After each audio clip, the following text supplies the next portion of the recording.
2023 সাল থেকেই মধ্যপ্রাচ্যে চলমান সংঘাত নতুন করে আরও ভয়াবহ রূপ নিয়েছে। গাজা উপত্যকাকে কেন্দ্র করেই শুরু হওয়া যুদ্ধ এখন আর শুধু ফিলিস্তিনি ও ইসরায়েলের মধ্যেই সীমাবদ্ধ নেই, বরং এর প্রভাব ছড়িয়ে পড়েছে পুরো মধ্যপ্রাচ্য জুড়ে। ইসরায়েল ফিলিস্তিনের গাজা ভূখণ্ডকে সরাসরি স্থল অভিযান শুরুর পর থেকেই অঞ্চল জুড়ে উত্তেজনা চরমে পৌঁছায়। এই অভিযানে ইসরায়েলকে শুরু থেকেই সরাসরি অস্ত্র, অর্থ এবং কূটনৈতিক সহায়তা দিয়ে আসছে যুক্তরাষ্ট্র।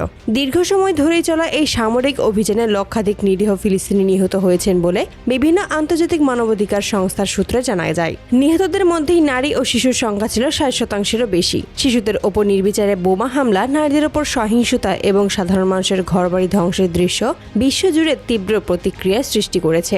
এই সময় ইসরায়েলি বাহিনীর বিরুদ্ধে একাধিক গুরুতর অভিযোগ উঠে আসে। ত্রাণবাহী গাড়ি, মেডিকেল টিম এবং অ্যাম্বুলেন্স লক্ষ্য করেই হামলা চালানোর অভিযোগে বিশ্বব্যাপী সমালোচনার মুখে পড়ে তেল আবিব। এর ফলে গাজা উপত্যকায় ভয়াবহ মানবিক সংকট তৈরি হয়। খাদ্য, বিশুদ্ধ পানি ও চিকিৎসা সেবার অভাবে লাখো মানুষ চরম দুর্ভোগে পড়ে। জাতিসংঘ সহ বিভিন্ন আন্তর্জাতিক সংস্থা একে মানবিক বিপর্যয় বলে আখ্যা দেয়। মুসলিম বিশ্বের বহু দেশ ফিলিস্তিনের পক্ষে কূটনৈতিক অবস্থান নিলেও সরাসরি সামরিক পদক্ষেপে কেউ এগিয়ে আসেনি। ঠিক এমন এক প্রেক্ষাপটে ধীরে ধীরে গুরুত্বপূর্ণ ভূমিকায় আবির্ভূত হয় ইরান।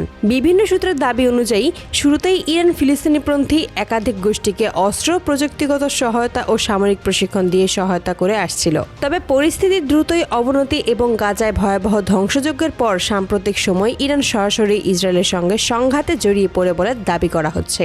মধ্যপ্রাচ্যের নিরাপত্তা বিশ্লেষকদের মতে এটি ছিল দীর্ঘদিনের উত্তেজনার একটি বড় বিস্ফোরণ।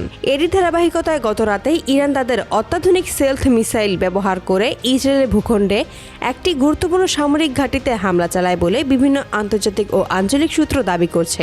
এই হামলায় ইসরায়েলের অন্তত 38 জন সেনা নিহত হয়েছে বলে দাবি করা হচ্ছে। পাশাপাশি সামরিক স্থাপনায় ব্যাপক ক্ষয়ক্ষতি হয়েছে বলেও জানা যাচ্ছে। যদিও ইসরায়েলি সেনাবাহিনী এখনও আনুষ্ঠানিকভাবে পুরো তথ্য প্রকাশ করেনি। সবচেয়ে আলোচিত বিষয় হলো এই হামলায় ইসরায়েলের বহুল প্রশংসিত আকাশ প্রতিরক্ষা ব্যবস্থা আয়রন ডোম কার্যকর ভূমিকা রাখতে ব্যর্থ হয়েছে বলে বিভিন্ন সূত্র দাবি করা হচ্ছে। ইসরায়েলের অত্যাধুনিক নিরাপত্তা বলয় ভেদ করে মিসাইল আঘাত হানার ঘটনায় দেশটির রাজনৈতিক ও সামরিক নেতৃত্বে ব্যাপক উদ্বেগ তৈরি হয়েছে।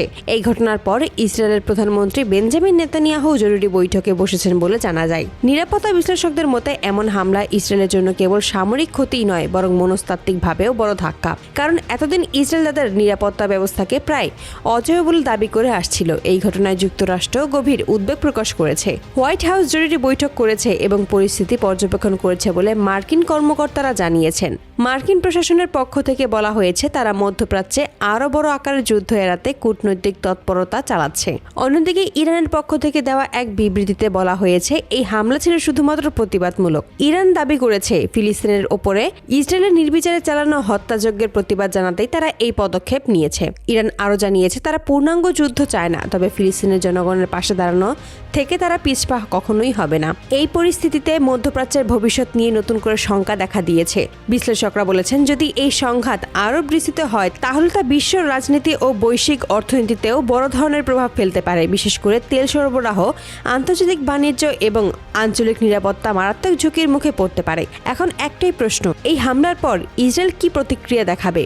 যুক্তরাষ্ট্র কি সরাসরি সংঘাতে জড়াবে নাকি কূটনৈতিক সমাধানের পথে হাঁটবে?